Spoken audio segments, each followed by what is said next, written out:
നമസ്കാരം. ഹലോ ഡോക്ടറിലേക്ക് സ്വാഗതം. പ്രായഭേദമന്യേ പലരെയും അലട്ടുന്ന ഒരു ആരോഗ്യ പ്രശ്നമാണ് സൈനസൈറ്റിസ്. സൈനസൈറ്റിസിന്റെ ചികിത്സാ മാർഗങ്ങളെക്കുറിച്ച് ഇന്ന് നമ്മളോട് സംസാരിക്കുന്നത് തിരുവല്ല പുഷ്പഗിരി മെഡിക്കൽ കോളേജ് ഹോസ്പിറ്റലിലെ ENT വിഭാഗം അസിസ്റ്റന്റ് പ്രൊഫസർ ഡോക്ടർ S. ആദർശാണ്. നമസ്കാരം ഡോക്ടർ. നമസ്കാരം ഡോക്ടർ, പലപ്പോഴും പൊതുവെ ഒരു മെജോറിറ്റി പോപ്പുലേഷന് ഉണ്ടാകുന്ന ഒരു കാര്യമാണ് ഈ സൈനസൈറ്റിസ്. അപ്പോൾ ഈ സൈനസൈറ്റിസ് വരാനുള്ള കാരണങ്ങൾ എന്തെല്ലാമാണ്? സൈനസൈറ്റിസ് എന്ന് പറയുന്ന അസുഖം വളരെ കോമൺ ആയിട്ട് ആൾക്കാരിൽ കാണുന്നതാണ്. നമ്മൾ ENT OP നോക്കുകയാണെങ്കിൽ തന്നെ ഭൂരിഭാഗം പേഷ്യൻസും സൈനസൈറ്റിസിന്റെ സിംറ്റംസ് ആയിട്ടാണ് നമ്മുടെ അടുത്ത് വരുന്നത്. അപ്പോൾ ഈ സൈനസൈറ്റിസ് ഉണ്ടാവാനുള്ള കാരണം മനസ്സിലാവണമെങ്കിൽ ആദ്യം സൈനസുകളെ കുറിച്ചിട്ട് ഞാനൊന്ന് വിവരിക്കാം. നമ്മുടെ മൂക്കിന് ചുറ്റും ഉള്ള അസ്ഥികളിൽ ഉണ്ടാവുന്ന അറകളാണ്, അതായത് വായു നിറഞ്ഞ അറകളാണ് ഈ പറയുന്ന സൈനസുകൾ എന്ന് പറയുന്നത്.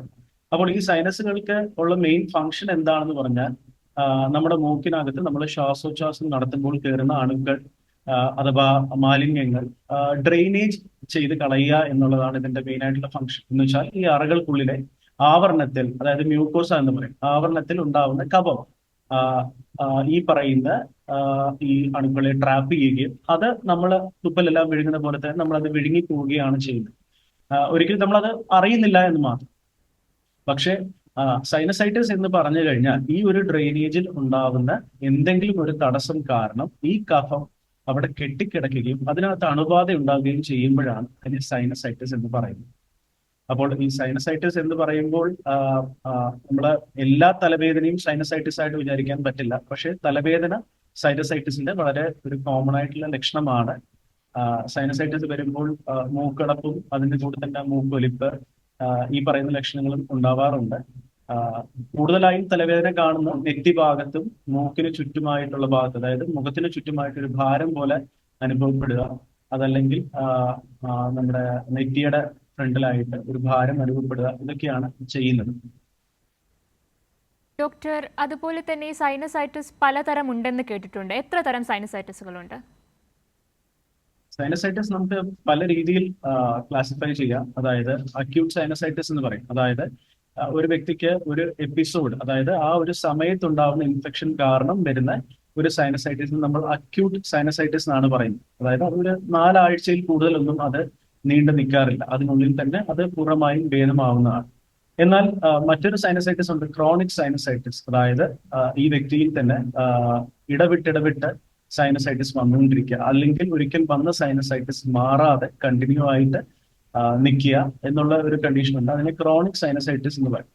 ഈ അക്യൂട്ടും ക്രോണിക്കും തമ്മിലുള്ള വ്യത്യാസം എന്ന് പറഞ്ഞാൽ അക്യൂട്ട് സൈനസൈറ്റിസിൽ നമുക്കൊരു കോഴ്സ് ആന്റിബയോട്ടിക് അല്ലെങ്കിൽ സ്റ്റീം ഇൻഹലേഷൻ ഇങ്ങനെയൊക്കെ എടുത്ത് അത് നമുക്ക് കുറച്ച് കഴിഞ്ഞാൽ അത് പൂർണ്ണമായിട്ടും മാറ്റാൻ പറ്റുന്നതാണ്. പക്ഷെ ക്രോണിക് സൈനസൈറ്റിസ് എന്ന് പറയുമ്പോൾ അത് നമ്മുടെ സൈനസിനകത്ത് ഉണ്ടാക്കുന്ന ഡാമേജുകൾ കൊണ്ട് ആ ഒരു സൈനസൈറ്റിസ് ക്ലിയർ ആവാതിരിക്കുകയും തന്മൂലം ഈ പറയുന്ന സൈനസൈറ്റിസ് നിലനിൽക്കുകയും ചെയ്യുന്ന ഒരു സ്ഥിതിവിശേഷമാണ് ഈ ക്രോണിക് സൈനസൈറ്റിസ്. പലപ്പോഴും ക്രോണിക് സൈനസൈറ്റിസ് ഉണ്ടാവാൻ കാരണം ഞാൻ നേരത്തെ പറഞ്ഞ പോലെ ഈ അറകളുണ്ട്. ഈ അറകളുടെ ഉള്ളിലെ കഫത്തിന് പുറത്തിറങ്ങാനായിട്ടുള്ള ദ്വാരങ്ങൾ വളരെ ചെറുതാണ്. അപ്പോൾ പല കാരണം കൊണ്ടും, ഇപ്പോൾ സപ്പോസ് മൂക്കിനകത്ത് ഒരു ദശവളർച്ചയുണ്ട്, അതല്ലെങ്കിൽ മൂക്കിനകത്ത് മൂക്കിന്റെ പാലത്തിന് നല്ലൊരു വളവ്, എന്നീ കാരണങ്ങളാൽ, അല്ലെങ്കിൽ അലർജി കാരണം നീര് വെച്ചിരിക്കുന്ന ഒരു മൂക്കായിരിക്കാം.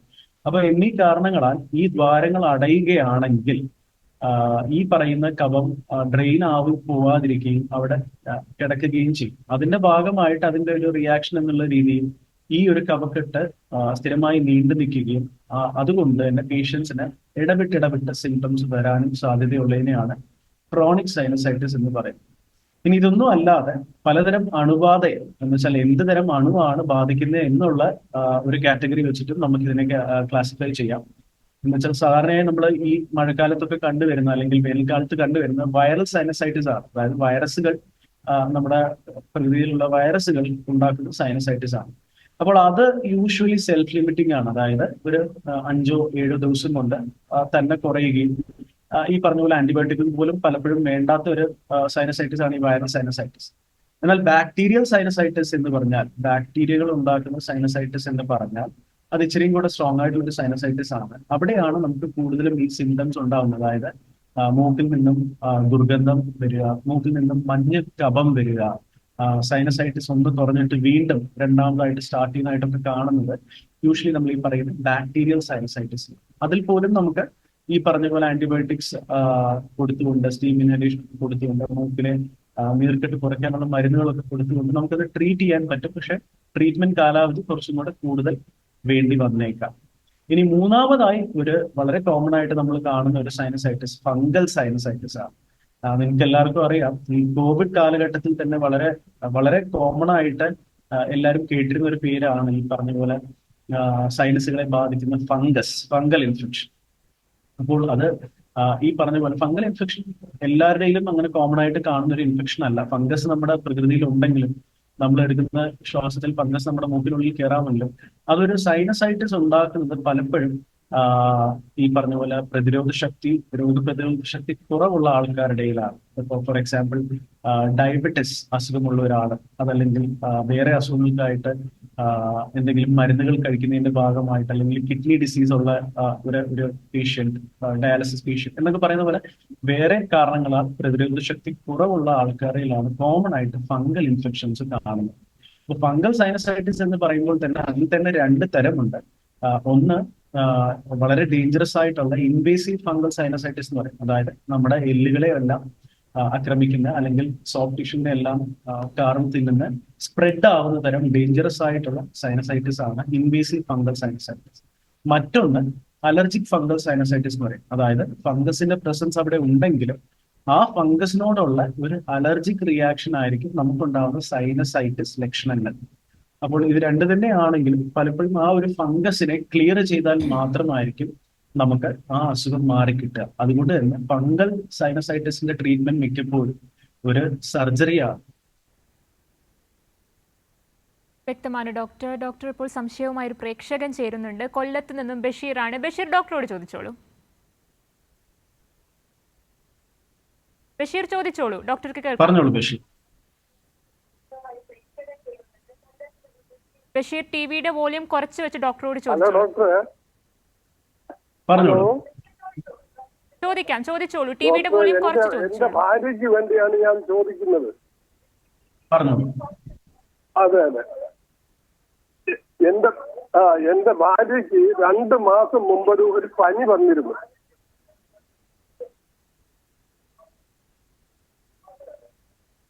ബഷീർ ദയവ് ചെയ്ത് ടിവിയുടെ വോളിയം കുറച്ച് ചോദിക്കാമോ?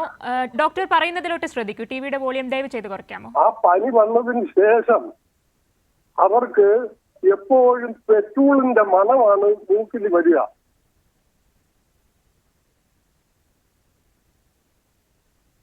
പറഞ്ഞോളൂ, കേൾക്കുന്നുണ്ട്.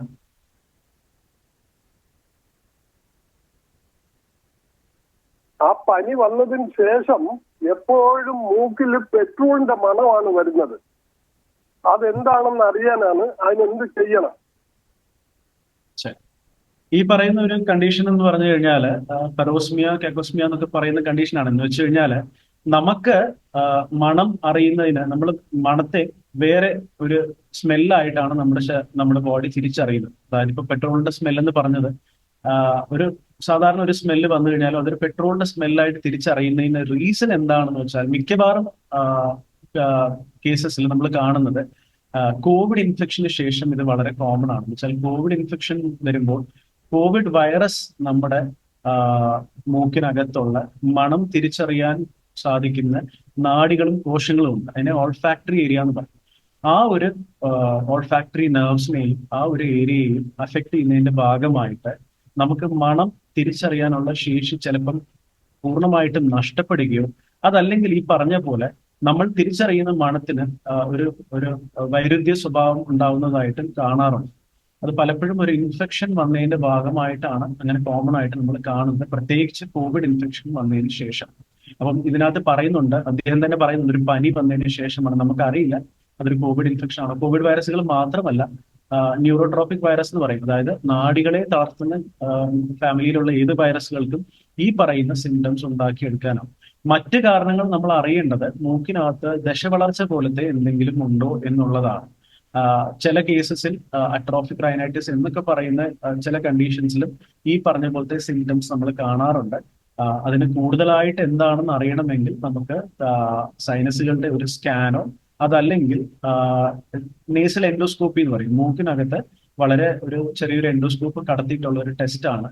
ഏതൊരു ENT OPD-യിലും അവൈലബിൾ ആയിട്ടുള്ള വളരെ കോമൺ ആയിട്ടുള്ള ഒരു ടെസ്റ്റാണ്. അപ്പോൾ ഈ രണ്ട് കാര്യങ്ങളിൽ എന്തെങ്കിലും ഒന്ന് ചെയ്തു നോക്കിയാൽ മാത്രമേ നമുക്ക് ഇതിനെക്കുറിച്ച് വിശദമായിട്ട് ഒരു അഭിപ്രായം പറയാൻ പറ്റൂ. പ്രേക്ഷകന് വ്യക്തമായി കാണുമെന്ന് കരുതുന്നു. ഡോക്ടർ തുടക്കത്തിൽ സൂചിപ്പിച്ചിരുന്നു, അതായത് എല്ലാ തലവേദനയും സൈനസൈറ്റിസ് ആകണമെന്നില്ലെന്ന്. അപ്പോൾ ഈ സൈനസൈറ്റിസ് നമുക്ക് എങ്ങനെ തിരിച്ചറിയാനാകും? ലക്ഷണങ്ങൾ എന്തൊക്കെയായിരിക്കും? സൈനസൈറ്റിസിൽ പ്രധാനമായിട്ടും അതിന്റെ തലവേദന എന്ന് പറയുന്നത് ചില ഭാഗങ്ങളിൽ മാത്രം ഒതുങ്ങിക്കൂടുന്ന തലവേദനയാണ്. ഫോർ എക്സാമ്പിൾ, നമ്മുടെ നെറ്റിയുടെ ആ ഒരു ഭാഗത്ത്, അതായത് സൈനസ് ഉള്ള ഭാഗത്താണ് കൂടുതലും ഈ തലവേദനകൾ നമുക്ക് അനുഭവപ്പെടുന്നത്. നെറ്റിയുടെ ഭാഗത്തായിട്ടും കണ്ണിന് ചുറ്റിനുമായിട്ടും കണ്ണിന് താഴെയായിട്ടും രണ്ട് കണ്ണിന്റെ ഇടയിലായിട്ടും ഒക്കെയാണ് നമുക്ക് കോമൺ ആയിട്ട് സൈനസൈറ്റിസിന് തലവേദന അനുഭവപ്പെടുന്നത്. ചില സമയങ്ങളിൽ നെറുകയിലും അനുഭവപ്പെടാറുണ്ട്. ഇനി ഇത് മാത്രമല്ല, നമ്മൾ മുമ്പോട്ടേക്ക് കുനിയുമ്പോഴൊക്കെ നമുക്കൊരു ഭാരം പോലെ, അതല്ലെങ്കിൽ ഫേഷ്യൽ പെയിൻ എന്ന് പറയും, എന്നാൽ നമ്മുടെ മുഖത്ത് ഒരു ഭാരം പോലെ അനുഭവപ്പെടുന്നതിനെയാണ് നമ്മൾ സൈനസ് ഹെഡേക്ക് എന്ന് പറയുന്നത്. ഇനി ഹെഡേക്ക് മാത്രമല്ല, സൈനസൈറ്റിസ് ഞാൻ പറഞ്ഞ പോലെ മൂക്കിനകത്തെ ആവരണത്തിന് ഉണ്ടാകുന്ന ഒരു ഇൻഫെക്ഷൻ ആയതുകൊണ്ട് ലക്ഷണങ്ങൾ, നേസൽ സിംറ്റംസ് നമ്മൾ പറയും, അതായത് മൂക്കിനെ സംബന്ധിക്കുന്ന ലക്ഷണങ്ങളും കൂടെ അതിന്റെ കൂടെ ഉണ്ടാവാൻ സാധ്യതയുണ്ട്.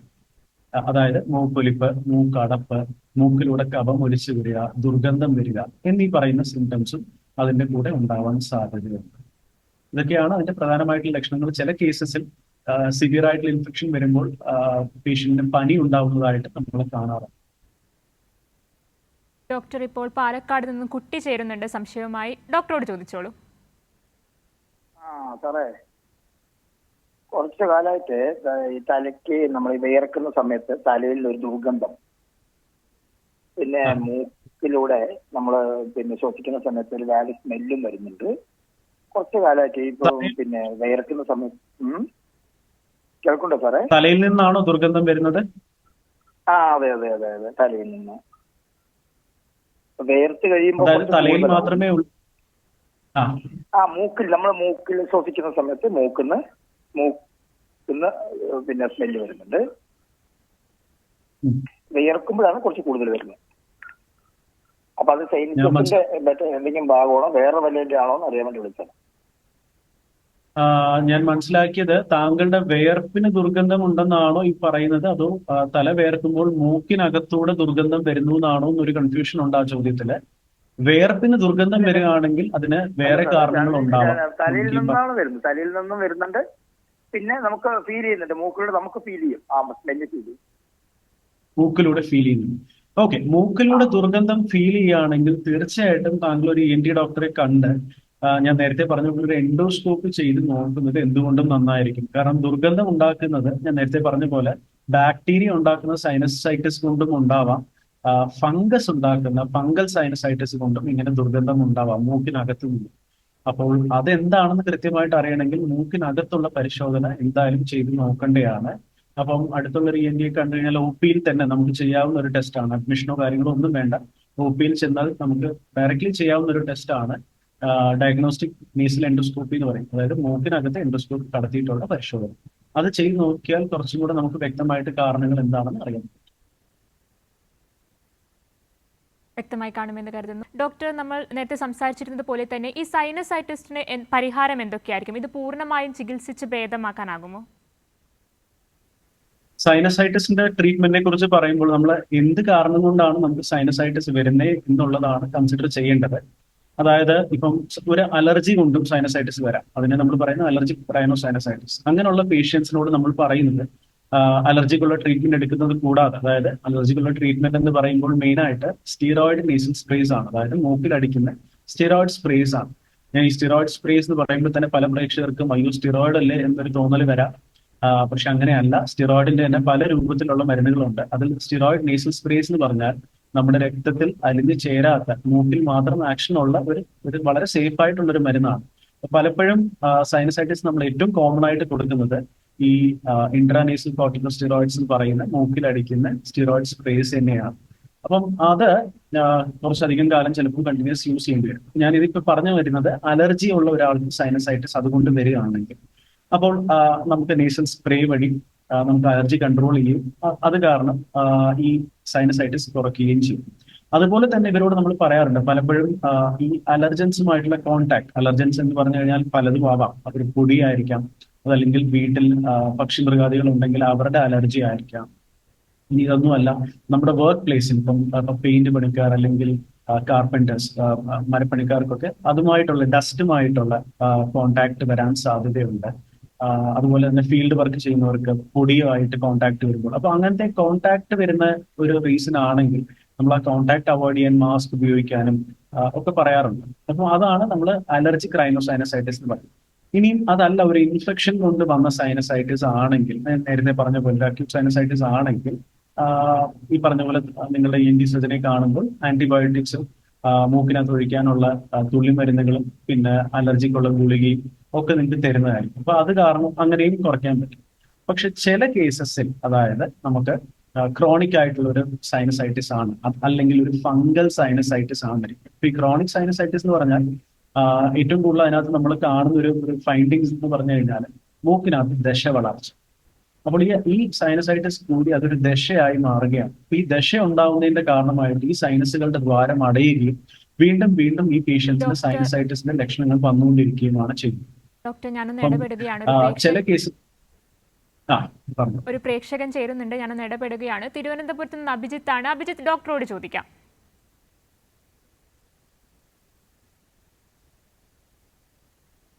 അഭിജിത്ത്, ചോദിച്ചോളൂ.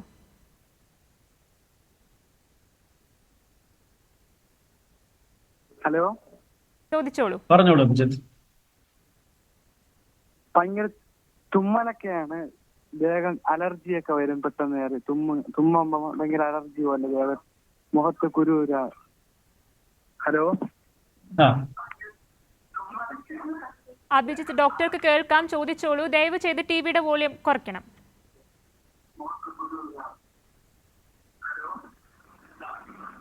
അഭിജിത്ത്, ടിവിയുടെ വോളിയം കുറച്ചുകൊണ്ടൊന്ന് ഡോക്ടറോട് ചോദിക്കാമോ? അത് എന്തുകൊണ്ടാണ് അങ്ങനെ വരുന്നത്? പൊടിയുടെ അലർജി ആണോ? കേട്ടില്ല അഭിജിത്ത്, ഒന്നുകൂടെ പറയാമോ? ക്വസ്റ്റൻ ഒന്ന് വ്യക്തമാക്കാമോ? ഭയങ്കര തുമ്മലൊക്കെയാണ് പൊടിയടിക്കുമ്പോൾ, അത് എന്തുകൊണ്ടാണ്? പൊടിയുടെ അലർജി ആണോ? ദേഹമൊക്കെ ഫുള്ള് കുരുവൊക്കെ വരാം.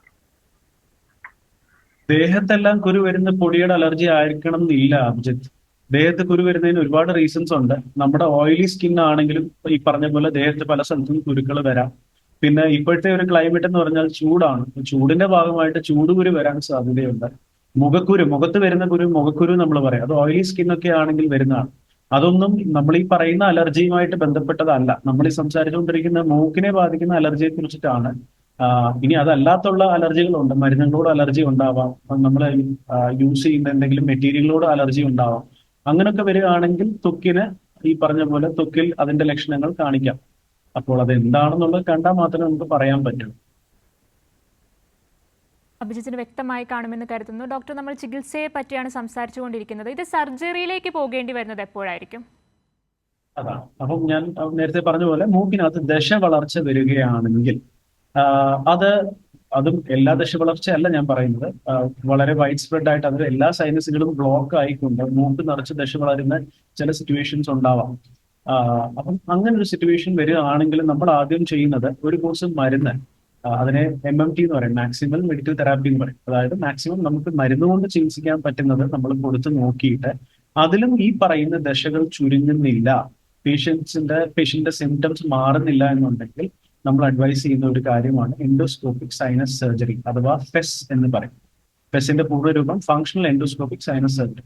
അപ്പോൾ ഈ സർജറി കൊണ്ട് നമ്മൾ ഉദ്ദേശിക്കുന്നത് ഈ ബ്ലോക്ക് ആയ സൈനസുകളെ ഓപ്പൺ ആക്കി വിടാനാണ്. അതായത് ഡ്രെയിനേജിനെ സുഗമമാക്കാൻ വേണ്ടിയിട്ട് ഈ മൂക്കിനകത്ത് വളർന്നിരിക്കുന്ന ദശകളെ എല്ലാം എടുത്ത് ക്ലിയർ ചെയ്ത് എല്ലാ സൈനസുകളെയും ഓപ്പൺ ചെയ്ത് ക്ലീൻ ചെയ്ത് വിടുന്ന ഒരു പ്രൊസീജിയറിനെയാണ് നമ്മൾ ഫെസ് എന്ന് പറയുന്നത്.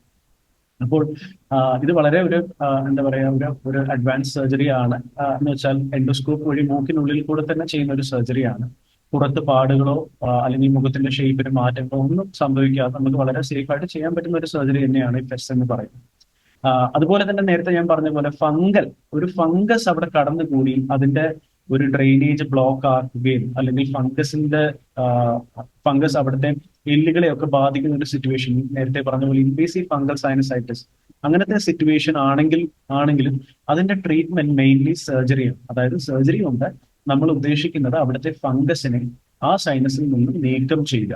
ഇൻവേസീവ് ഫംഗൽ സൈനസൈറ്റിസ് ആണെങ്കിൽ അതിന്റെ കൂടെ തന്നെ ആന്റി ഫംഗൽ മെഡിസിനുകളും നമുക്ക് എടുക്കേണ്ടി വന്നേക്കാം.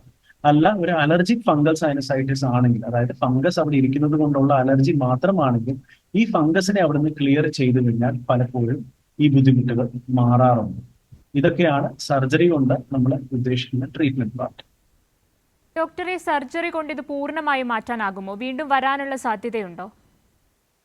ഈ ഒരു ചോദ്യത്തിന് ഉത്തരം നമുക്ക് ഒറ്റ വരിയിൽ പറയാൻ പറ്റില്ല. കാരണം ഞാൻ നേരത്തെ പറഞ്ഞ പോലെ തന്നെ എന്ത് കാരണം കൊണ്ടാണ് നമുക്ക് സൈനസൈറ്റിസ് ഉണ്ടാവുന്നത് എന്നുള്ളത് വളരെ പ്രധാനപ്പെട്ട ഒന്നാണ്. ഇപ്പോൾ ആ ഒരു കാരണം വീണ്ടും വീണ്ടും നമുക്ക് ഉണ്ടാവുകയാണെങ്കിൽ, ഈ പറഞ്ഞ പോലെ നമ്മളിപ്പോൾ സർജറി ചെയ്തു, നമുക്ക് മൂക്കിനകത്ത് ദശയുണ്ട്, നമ്മൾ നല്ല വൃത്തിയായിട്ട് സർജറി ഒക്കെ ചെയ്തു, എല്ലാം ക്ലിയർ ചെയ്ത് കൊടുത്തു. പക്ഷെ ഈ പറയുന്ന പേഷ്യന്റിന്റെ ജോലിയുടെ ഭാഗമായിട്ടോ വല്ലതും വീണ്ടും വീണ്ടും ഈ ഒരു അലർജനുമായിട്ട് കോണ്ടാക്ട് വരികയാണെങ്കിൽ വീണ്ടും ഈ അസുഖം തിരിച്ചു വരാനുള്ള ഒരു സാധ്യത ഉണ്ട്. അപ്പോൾ അങ്ങനെ പറയുമ്പോൾ അത് പൂർണ്ണമായിട്ടും മാറ്റാൻ പറ്റുമോ എന്ന് ചോദിച്ചു കഴിഞ്ഞാൽ അതിന് നമ്മൾ ചില നിർദ്ദേശങ്ങളൊക്കെ കൊടുക്കാറുണ്ട്. നമ്മൾ സർജറി ചെയ്താൽ പോലും, നേരത്തെ പറഞ്ഞ ഇപ്പൊ ഞാൻ ഈ പറയുന്ന സർജറി ഓപ്ഷൻ ആയിട്ട് എടുക്കുന്ന പേഷ്യൻസിന് വേണ്ടിയിട്ടാണ്. അതായത് നമ്മൾ സർജറി ചെയ്തു കഴിഞ്ഞാൽ നമ്മൾ ആ ഒരു സമയത്തുള്ള അസുഖത്തെ ക്ലിയർ ചെയ്യുകയാണ് ചെയ്യുന്നത്. അതിനർത്ഥം ഭാവിയിൽ അത് വരില്ല എന്നല്ല. പക്ഷെ നമ്മൾ കുറച്ച് കാര്യങ്ങൾ ശ്രദ്ധിക്കുകയാണെങ്കിൽ ഭാവിയിൽ അത് വരാതിരിക്കാൻ അത് നമ്മളെ സഹായിക്കും. ഒന്ന്, സ്ഥിരമായിട്ട് ഫോളോ അപ്പിന് വരിക. നിങ്ങളെ സർജറി ചെയ്ത ഡോക്ടറിന്റെ അടുത്ത് നിങ്ങൾ കൃത്യമായിട്ട് ഫോളോ അപ്പിന് വരുമ്പോഴത്തേക്ക് നമുക്ക് ഈ പറഞ്ഞ പോലെ നേസൽ എൻഡോസ്കോപ്പി ചെയ്ത് സൈനസുകളൊക്കെ ക്ലിയർ ആണോ, അവിടെ എന്തെങ്കിലും ബുദ്ധിമുട്ടുകൾ വീണ്ടും വരുന്നുണ്ടോ എന്നൊക്കെ നമുക്ക് ഫോളോ അപ്പ് ചെയ്ത് നോക്കാൻ പറ്റും, ക്ലീനിങ് ചെയ്യാൻ പറ്റും. രണ്ടാമതായി ഏറ്റവും പ്രധാനപ്പെട്ട ഒന്ന് എന്ന് പറഞ്ഞു കഴിഞ്ഞാൽ നമ്മൾ പേഷ്യൻസിനോട് പറയുന്നത് നേസൽ ഡൂഷിങ് അഥവാ മൂക്കിനകവും സൈനസും കഴുകി വൃത്തിയാക്കുന്ന ഒരു പ്രക്രിയയാണ് നമ്മൾ നേസൽ ഡൂഷിംഗ് എന്ന് പറയാം. അപ്പം പലപ്പോഴും അലർജി ഉള്ള പേഷ്യൻസിനും സ്വീകരിക്കാവുന്ന ഒരു മാർഗമാണിത്. സർജറി കഴിഞ്ഞ പേഷ്യൻസിന് തീർച്ചയായിട്ടും നമ്മൾ അഡ്വൈസ് ചെയ്യുന്നത് നേസൽ ഡൂഷിംഗ് ആണ്. അതായത് നേസൽ ഡൂഷിംഗ് എന്ന് പറഞ്ഞു കഴിഞ്ഞാൽ ഉപ്പുവെള്ളം എന്ന് പറയുമ്പോൾ അത് നമ്മുടെ കറിയുപ്പല്ല, അതല്ലാതെ തന്നെ നമുക്ക് സോൾട്ട് ടാബ്ലറ്റ്സ് അവൈലബിൾ ആണ്, മെഡിക്കേറ്റഡ് ടാബ്ലറ്റ്സ് അവൈലബിൾ ആണ്. ഈവൻ കറിയുപ്പും യൂസ് ചെയ്യാം. പക്ഷെ കറിയുപ്പിന്റെ ഒരു പ്രശ്നം, കറിയുപ്പിലും മാലിന്യങ്ങളൊക്കെ ഉണ്ടെങ്കിൽ ബുദ്ധിമുട്ട് അത് കൂട്ടാൻ സാധ്യതയുണ്ട്. എനിവേസ്, അപ്പൊ നമ്മൾ പറഞ്ഞു വരുന്നത്, നമുക്ക് തിളപ്പിച്ചാറ്റിയ വെള്ളം ഒരു ബോട്ടിലിൽ എടുത്തുകൊണ്ട്, അതിനായിട്ടൊരു പ്രത്യേക ബോട്ടിൽ അവൈലബിൾ ആണ്, നേസൽ വാഷിനായിട്ട് ബോട്ടിൽസ് അവൈലബിൾ ആണ്. അതിൽ വെള്ളം എടുത്തുകൊണ്ട് അതിനകത്ത് ഈ ടാബ്ലറ്റ് മിക്സ് ചെയ്ത് കഴിഞ്ഞാൽ, അല്ലെങ്കിൽ പൊടി മിക്സ് ചെയ്ത് കഴിഞ്ഞാൽ, അതെല്ലാം മെഡിക്കൽ ഷോപ്പിലും അവൈലബിൾ ആണ്. മിക്ക മെഡിക്കൽ ഷോപ്പിലും അവൈലബിൾ ആയിട്ടുള്ളതാണ് ഈ സോൾട്ടിന്റെ പൊടിയും അല്ലെങ്കിൽ ടാബ്ലറ്റ് രൂപം. മിക്സ് ചെയ്തുകൊണ്ട് ഇതുപയോഗിച്ച് നമ്മൾ വാഷ് ചെയ്ത് കഴിഞ്ഞാൽ നമ്മുടെ സൈനസിനെ നമുക്ക് വൃത്തിയായിട്ട് സൂക്ഷിക്കാനാവുന്നതാണ്. അങ്ങനെ വരുമ്പോൾ നമ്മൾ ഈ പറയുന്ന മൂക്കിനകത്ത് കയറുന്ന അലർജൻസ് അല്ലെങ്കിൽ ഭാവിയിൽ കയറുന്ന ഫംഗസിനെ എല്ലാം നമുക്ക് തന്നെ കഴുകി വൃത്തിയാക്കി മെയിൻറ്റെയിൻ ചെയ്യാൻ സാധിക്കുന്നതാണ്. അങ്ങനെ ചെയ്യുന്ന പേഷ്യൻസിൽ ഈ അസുഖം തിരിച്ചു വരുന്നതായി കാണാറില്ല. അപ്പൊ നമ്മൾ അങ്ങനെ നോക്കുകയാണെങ്കിൽ നല്ലപോലെ മെയിൻറ്റെയിൻ ചെയ്യുന്ന പേഷ്യൻസിൽ അത്യാവശ്യം നല്ലൊരു റിസൾട്ടാണ് സർജറി കൊണ്ട് നമുക്ക് ഉണ്ടാകുന്നത്. ഇപ്പം ഇത് നമ്മള് എന്നും രാവിലെ ബ്രഷ് ചെയ്യുന്ന പോലെ ഓർത്താൽ മതി. നമ്മുടെ ഒരാഴ്ച ബ്രഷ് ചെയ്യാതിരുന്നു കഴിഞ്ഞാൽ നമ്മുടെ പല്ലുകൾ കേടാവും, അല്ലെ എന്ന് പറയുന്ന പോലെ തന്നെയാണ് നേസൽ വാഷിംഗ്. നമ്മൾ ഓപ്പറേഷൻ ചെയ്ത് നമ്മുടെ അസുഖത്തെ മാറ്റിയാൽ പോലും അതിനെ വൃത്തിയായിട്ട് സൂക്ഷിക്കുകയാണെങ്കിൽ ഒരു 90%. തീർച്ചയായും ഡോക്ടർ, വ്യക്തമാണ്. വളരെയേറെ സംശയങ്ങളും ആശങ്കകളും എല്ലാം ഉള്ളൊരു വിഷയമാണ്. പക്ഷേ സമയപരിധി ഉള്ളത് കൊണ്ട് മാത്രം ഇടപെടുകയാണ്. സൈനസൈറ്റിസിന്റെ ചികിത്സാ മാർഗങ്ങളെക്കുറിച്ചാണ് ഇന്ന് ഹലോ ഡോക്ടർ ചർച്ച ചെയ്തത്. നമ്മുടെ സംശയങ്ങൾക്ക് മറുപടി നൽകിയത് പുഷ്പഗിരി മെഡിക്കൽ കോളേജ് ഹോസ്പിറ്റലിലെ ENT വിഭാഗം അസിസ്റ്റന്റ് പ്രൊഫസർ ഡോക്ടർ S. ആദർശാണ്. വളരെയധികം നന്ദി ഡോക്ടർ. ഹലോ ഡോക്ടർ അവസാനിക്കുന്നു. നമസ്കാരം.